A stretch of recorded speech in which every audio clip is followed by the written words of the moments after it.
Good evening, ladies and gentlemen, and welcome to the subdued superkick party that is the Midweek War! We are here. We are talking about Ring of Honor. Before I introduce my cohort in crime, I want to talk about IndieWrestling.us, where you can see friend of the show, Dalton Castle, at IWC. If you go to IndieWrestling.us, Dalton Castle, we're going to be talking a lot about him tonight and his awesome boys. But yeah, go to IndieWrestling.us. There's a lot of IWC stuff there. There's a lot of Vicious Outcast Wrestling and a lot of RWA. Plenty of good stuff there, all from Sorgatron Media. And now, with me as always, Antonio Garza. How are you, sir? Hey, Mike, I'm doing really good. I actually just saw Ring of Honor. That was the last show I saw today. So it's fresh. I'm still celebrating because it's a super kick party. And it was a subdued superkick party, which I'm okay with. I'm very much okay with. Garza, what is your one word from Ring of Honor this week? Is it superkick? You know what? Yeah, let's make it superkick. All right. My one word is going to be crashing. Crashing because the superkick party got canceled, and it was by the best people ever of the world ever. All right, I will start with my good this week, and I don't think you're going to be surprised by this, Garza, but my good this week is Nigel McFucking-Guinness. Yes. Nigel McGuinness was a breath of fresh air this week on the commentary desk. I don't know if he and Kevin Kelly just have better chemistry together. I don't know if they've changed up their styles, but I got backstory to every match that was on tonight. I already knew some of it because every match this week had storyline progression, but I got backstory into Roppongi Vice. I got backstory into Silas Young. I got backstory into Moose and Prince Nana, which was awesome because I didn't know anything about them. I got backstory into the Young Bucks, and it was fantastic. It was absolutely fantastic hearing Nigel on there. He doesn't get overly excited about moves that happen 18,000 times in a fucking match. I never thought I'd say this. I want Steve Corino to return full-time to wrestling so that Nigel McGuinness can become a commentator. There's something about British announcers that are just so good at their job. Like we can see it with Regal, and we can see it here with Nigel McGuinness. Like and Lord Alfred Hayes. Lord Alfred Hayes. Come on, represent. Represent. They know their craft. They know what to say and when to say it. I think there's some kind of a level of respect they have for the business that they don't just start marking out for everything, but they do mark out for the things that need to be marked out. They're just good. And Nigel, he's really good. At some point when he was doing like 100% commentary before he became the matchmaker, he was like, I consider him the best commentator that was live. So props for Nigel to me. Yeah, Nigel is fantastic. And the best part is, like, if you get Nigel's dander up, something really cool just happened. Like, it's like when you watch old Lord Alfred Hayes, like, oh my! Like, oh, wow, something crazy just happened. Lord Alfred, he hiked up his knickers there for a little bit. Garza, what was your good for this week? I'm on everything that was good. I'm going to give it to Adam Cole and Adam Cole's promo. I just thought that it was a really good promo. We've heard Adam Cole do commentary for some shows, but I thought that this little promo, just talking about the Kingdom, talking about teaming up with Kyle O'Reilly, which is actually like I'm gonna be marking out next week for Future Shock. Mm-hmm. It was just really good. He had good passion. Good for Adam Cole. Yeah, I really liked his promo a lot better than the first backstage promo he cut. The commentary last week was great, But this promo was a lot better. It seems like he's getting more comfortable with it because, it's a bit more of an in-depth storyline. And yeah, I'm excited to see it next week. Him and Bobby Fish, right? Kyle O'Reilly. Kyle O'Reilly. I knew it was one of them. See, still a Dragon. little confused on the whole Red Dragon, but it's fine. Yeah, but it should be fun next week. Mm-hmm. All right. So Garza, what was your bad this week? My bad this week. I guess I'm gonna have to give it to Ring of Honor bringing out Prince Nana out of like he hasn't really he's the owner of the embassy and Moose belongs to the embassy, but that hadn't been talked about in a long time. So out of nowhere, Nana just comes out to do commentary. I felt it was a bit like, why is this happening just today out of nowhere? I don't know. I like Nana. I like Nana there. Yeah. Yeah, I like Nana too, but I just felt that it was like a bit out of nowhere. But I mean, he gave some necessary backstory, I think. That's true. Because because I mean, again, a lot about Moose and a lot about like Nana's history and all that stuff with Stokely and everything. I don't. So him talking about all that past stuff may have seemed like it came from out of nowhere, but for me, that brought me into the match. I'm like, oh, I didn't know Moose was descended from like African royalty. Like, that's awesome. That's really cool. Like, it gives the extra dimensions, the extra flavor. I enjoy that. Okay. I enjoy that kind of stuff. My bad this week is telling us we're going to see a world title match in 3 weeks on TV when it's happening Friday. Oh. Yeah. And again, it's how they tape. It's what they do, and there's nothing you can really do about it. But, Kevin Kelly, either tell us we're going to see the world title match in 3 weeks, or tell us it's happening live in Brooklyn on Friday. Don't tell us both, because then you're basically telling me that in 3 weeks we're going to see a match that happened 3 weeks ago.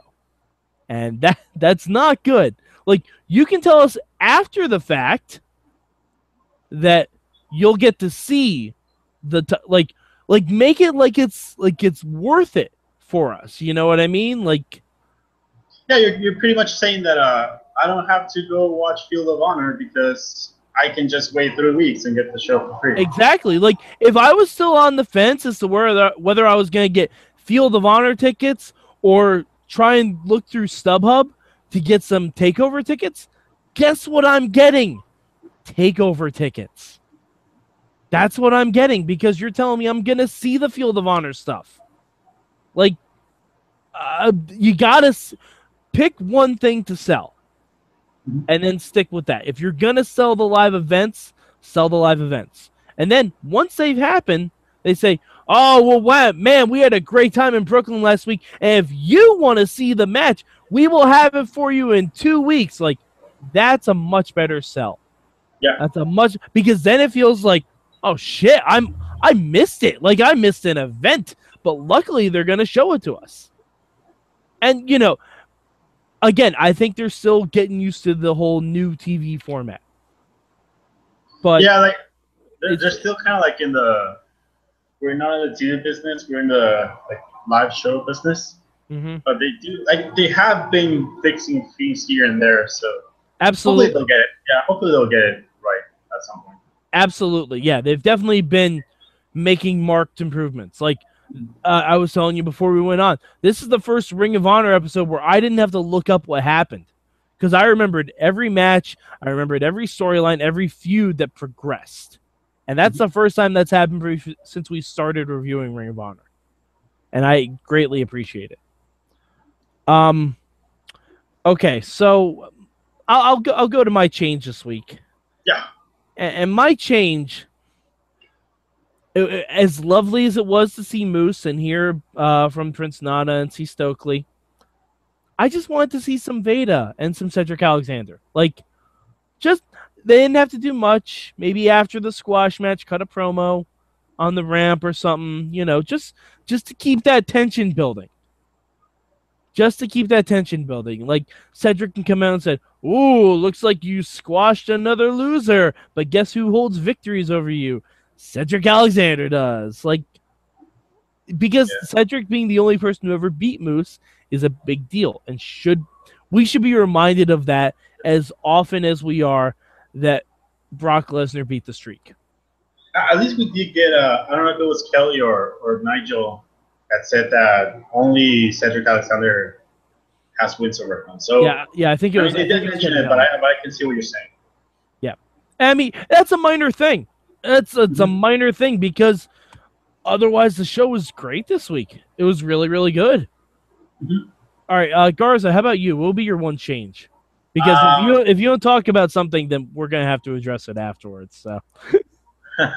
Well, I don't know if it's what I'm talking about, but the thing I would change is that Dalton Castle needs to win without the boys.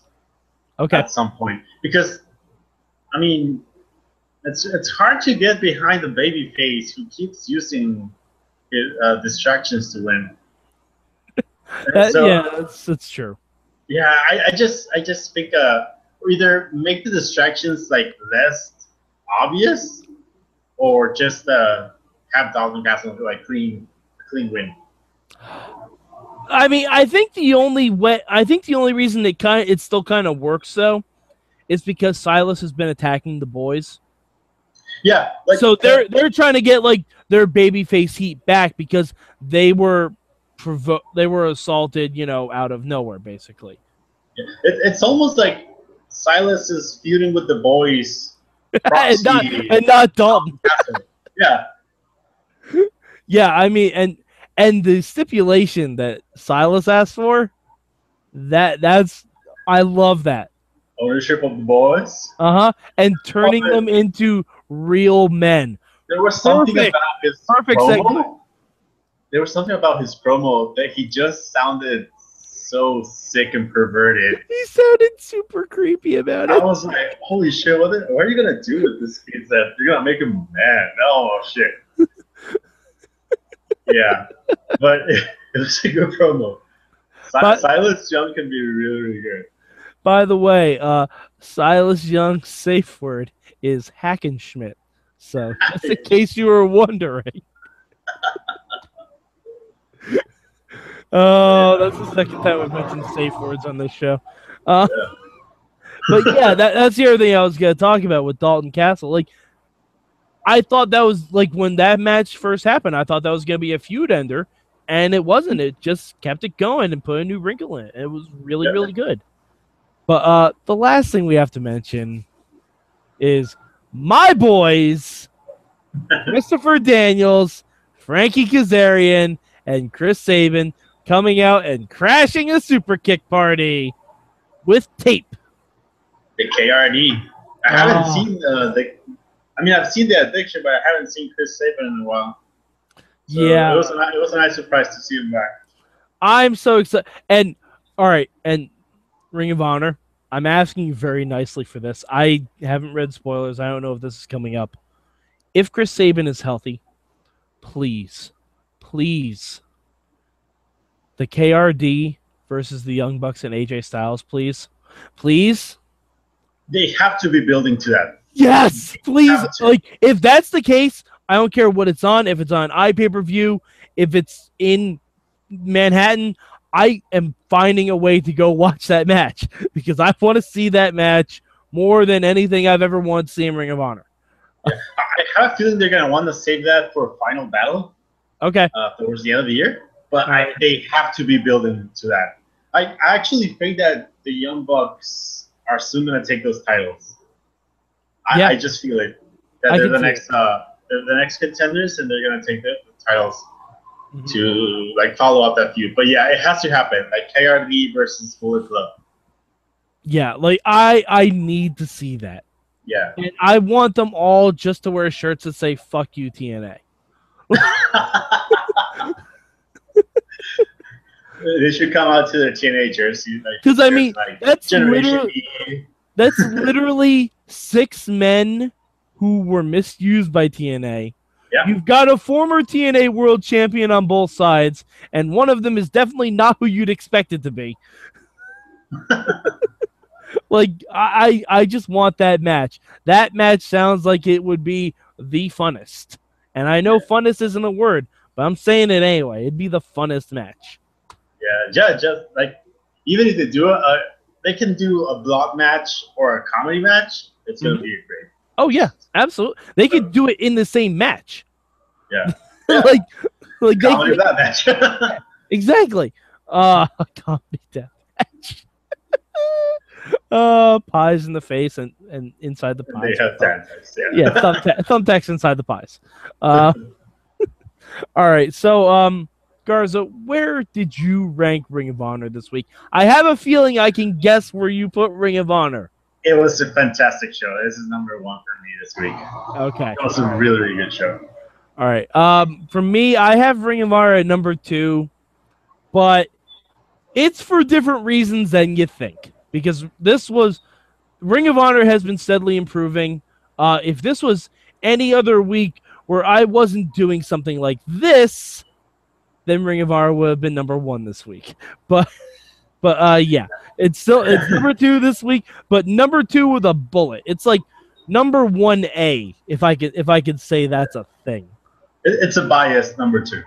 Yes, yeah, it's a biased number 2 because ROH was a really good show this week, and I just hope they can keep this momentum going, and that New Japan people don't fuck up the storyline progression. I almost don't want them back. I know, I'm serious. I almost don't want them back because they're great matches, but they fuck up all the stories. Yeah, I agree. I do agree with that. All right. Was there anything else you wanted to mention about Ring of Honor? No. Like, since it's a short show, I think we covered everything. Alrighty. So where can the good people of the internet find you? You can find me at DW Revolution in the Twitter machine. You can find me at DWrestlingRevolution.com. And you can go to the Wrestling Mayhem Show Facebook group and talk to me because I am constantly talking shit about everything that we post. So go there, ask for permission to join the group, and join the talks, join the discussions. Absolutely. And I at least shake my head at something Garza posts 2 to 3 times a day. So he's telling the truth. I am at MadMike4883 on the Twitter machines. Besides the Midweek War, I also do the Tough Enough and Total Divas wrap-up with Jen Carlins. And if you miss us talking about Lucha Underground on the Midweek War, last night we recorded a big Lucha Underground Season 1 wrap-up where we talked for over an hour about everything that is Lucha Underground, and oh man, did we have a blast doing it. So we should do it again.